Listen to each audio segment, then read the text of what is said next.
Am I mean for telling my girlfriend that a tight dress just doesn't look good on her because she has a big belly? Wow, guys, I haven't even finished this story yet and I'm already cringing. My girlfriend slash fiance and I was shopping for a dress the other day. We were both picking out outfits for her to try on. We already went to a few shops in the mall. She tried on this black floral dress and I said that it looks nice on her, so we bought it.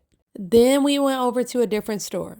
She went to the fitting room to try on a few dresses. On one particular dress, she pulled back the curtains, looking at me to give her my opinion of the dress. I said, "Yeah, I don't think this looks good, honey." I glanced down a bit toward her belly and said, "Honestly, it's probably because of your belly." Oh my gosh, what a jerk. She closed the curtains and we kept shopping. I thought we had a good time. We even ended up eating ice cream together afterwards. After we got home that day, she told me that I hurt her feelings when I gave her my opinion of the dress. She said I should have just said, "It doesn't look good on you, honey," and just left it at that. We ended up having a conversation about it, and I told her that I was just being straightforward because certain body types fit certain outfits better. So am I mean? Heck yeah, you're mean. The hell?